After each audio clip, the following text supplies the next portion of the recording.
Selamat siang teman sejawat semua. Pada kesempatan kali ini, kita akan belajar tahap-tahap melakukan intubasi pada anak.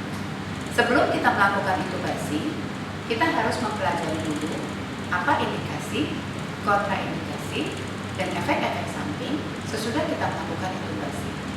Semua hal tersebut dipergunakan untuk melakukan edukasi kepada orang tua pasien. Pertama-tama, sebelum kita melakukan intubasi, kita harus menyiapkan berbagai alat. Yang kita butuhkan adalah ETT dengan berbagai ukuran. Kita dapat memilih ETT baik dengan cuff maupun tanpa cuff. Cara perhitungan ETT seperti terlihat pada layar. Berikutnya kita membutuhkan laringoskop, yaitu handle dengan blade-nya. Kemudian kita juga membutuhkan membrane, alat suction, kemudian kita membutuhkan jeli, kemudian end-to-end, kemudian sungkup, kemudian kita juga membutuhkan balon resusitasi, dan kemudian spuit, serta tape sebagai alat untuk fiksasi. Kemudian kita harus memilih blade yang sesuai untuk anak. Tentunya kita harus memperkirakan blade mana yang akan kita pakai, yaitu kita akan buat garis maya, yaitu center of incisor sampai angulus mandibula. Untuk boneka ini kita memilih blade nomor 0 karena sesuai untuk ukurannya. Untuk melakukan intubasi, kita memerlukan beberapa obat premedikasi. Obat premedikasi ini bersifat sebagai sedatif, analgetik, atau bila diperlukan, kita memerlukan obat yang sifatnya masal relaksan.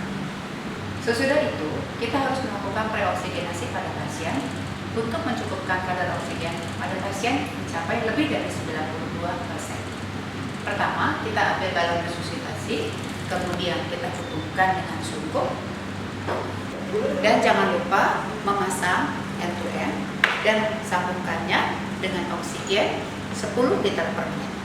Tentunya jangan lupa kita harus menggunakan alat pelindung diri yang sesuai. Dan diberikan kepada pasien dengan teknik C dan E. Sambil mata penolong melihat kepada kembang dada pasien. Sesudah kita melakukan preoksigenasi, kita ambil laringoskop dengan blade yang sudah ditentukan. Kita pasang, kita cek lampunya, dan jangan lupa kita ambil ukuran ETT yang telah kita hitung dan kita berikan stilet atau membrane untuk memudahkan kita memasukkan ETT ini kepada pasien. Lalu kita lakukan lubrikasi pada ujung dari ETT. Sesudah itu kita akan melakukan insersi dari ETT kepada pasien. Masukkan blade, visualisasi pita suara.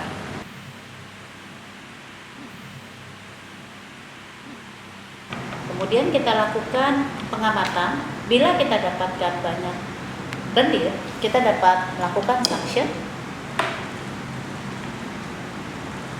Dan bila menurut kita lapang pandang kita sudah bersih, kita bisa melakukan insersi ETT sesuai dengan kedalaman yang telah dihitung. Sesudah itu, kita cabut membrane atau stiletnya, dan kita hubungkan ujung dari ETT dengan balon resusitasi. Dan kita harus melihat kembang dada pada pasien. Untuk memastikan ETT terletak pada tempatnya dalam berbagai cara. Yang pertama, kita bisa melihat ada embun pada ETT. Kemudian kita harus mengkonfirmasinya dengan auskultasi pada 5 titik. Yang pertama ada di daerah lambung atau epigastrium, kemudian di kedua apex, dan juga di kedua basal.